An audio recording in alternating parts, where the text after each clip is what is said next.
नमस्कार, मैं हूं Jay Babu Mishra, digital marketing promoter, motivational speaker. सबसे पहले आप सभी को छठ पूजा की बहुत बहुत बधाई व शुभकामनाएं।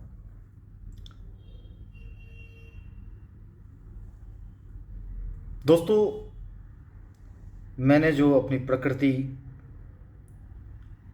जो अपने प्रदेश, अपने क्षेत्र से सीखा है, वो मैं आज आप सबके बीच बताने जा रहा हूं। दोस्तों, हमारे राज्य और हमारे क्षेत्र ने वो सिखाया, जब कभी भी गिरने लगो तो किसी का सहारा जरूर लो। जब कभी भी डगमगाने लगो तो अपने पिता को जरूर याद करो। कोई साथ दे या ना दे, लेकिन वो पिता हमेशा खड़ा रहता है। दोस्तों, वही मार्केटिंग, और अब आते हैं प्रोफेशनल की ओर। मार्केटिंग एंड सेल्स एक ऐसा नींव है जिसके बिना कोई भी डोमेन अधूरा है। जहां पे भी आप कार्य करते हो वो अधूरा है। मैं नहीं कहता कि कोई भी डोमेन खराब है, मैं ये कहता हूं जहां भी रहो अपने आप को अपडेट करो। दोस्तों, प्रोफेशनल लाइफ और पर्सनल लाइफ हमेशा एक दूसरे से अलग होता है, लेकिन उसमें जो रिलेशनशिप होता है ना, वो एक अलग चीज़ को दर्शाता है। सेल्स एंड मार्केटिंग में जो है, नेटवर्क एस्टेब्लिशमेंट के लिए रिलेशनशिप मेजर रोल प्ले करता है। और सेल्स एंड मेजर मार्केटिंग में सेकंड जो मेजर फैक्टर है वो है प्रेजेंटेशन स्किल्स। प्रेजेंटेशन मतलब लोगों के सामने हम अपने प्रोडक्ट और सर्विस को जो आइडेंटिफाई करते हैं, वो सबसे बड़ा इंपॉर्टेंट फैक्टर है। जिसने इस चीज़ को, जिसके अंदर में ये प्रेजेंट करने की क्वालिटी आ जाएगी, जिसके अंदर लीडिंग करने की कैपेसिटी आएगी, वो सेल्स एंड मार्केटिंग डिपार्टमेंट में हमेशा सक्सेस रहेगा। नो डाउट, किसी के कम्युनिकेशन इशू होते हैं, तो किसी के अंदर स्पीच की प्रॉब्लम होती है, तो किसी के अंदर लोगों को समझने की प्रॉब्लम होती है। ईश्वर ने हर किसी को अलग अलग कार्य के लिए बनाया है, तो हमें उनको समझने की जरूरत है।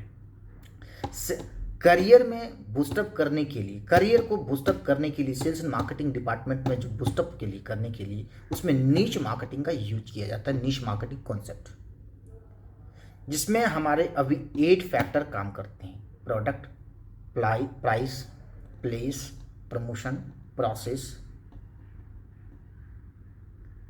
And physical distribution.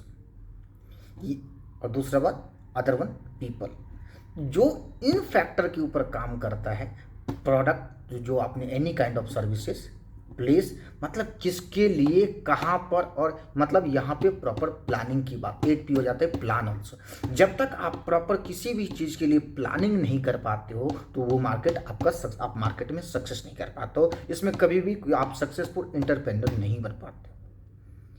Other thing की बात होती है, किसी भी करियर को बूस्टअप करने के लिए, चाहे वो किसी भी डोमेन में है, उसमें प्रोसेस होता है। उसका एक अलग अलग, वहाँ पे प्रोसेस में बहुत सारे चैलेंजेज होते हैं, स्ट्रेंथ होता है, वीकनेस होता है। इसको समझने के लिए एक बहुत बड़े कॉन्सेप्ट की ज़रूरत, उसके लिए हमें एक स्ट्रेटेजी बनानी पड़ती है। हमें उसके लिए पॉलिसी को क्रिएट करना पड़ता है, उसके लिए हमें लॉन्च करना पड़ता है। कैसे हम उसे ऑपरेट करते हैं, कैसे उसे नेटवर्क की ओर बूस्टअप करते हैं, कैसे उसे इम्प्लीमेंट करते हैं, ये सारी चीज़ों को हमें समझने की ज़रूरत पड़ती है। ये एक की मार्केटर की एक पहचान बनती है। पीपल मतलब लीडिंग कैपेसिटी, आपके अंदर कितने पीपल को आप लीड कर सकते हो, उसके साइकोलॉजी को समझ सकते हो। जब ये हमेशा नीश मार्केटिंग का कॉन्सेप्ट आगे बढ़ता है। तो इन चीज़ों को समझने के लिए आप अगर मार्केट में नए हो, तो सबसे पहले आप इन चीज़ों को समझो, और वो आपको करियर को बूस्टअप करेगा। तो दोस्तों मार्केटिंग में ऐसे ऐसे कॉन्सेप्ट हैं जिसको समझ, प्रेजेंटेशन में क्या क्या होता है उसमें आपका सबसे पहले लोगों के जो मार्केट के है मार्केट को समझिए।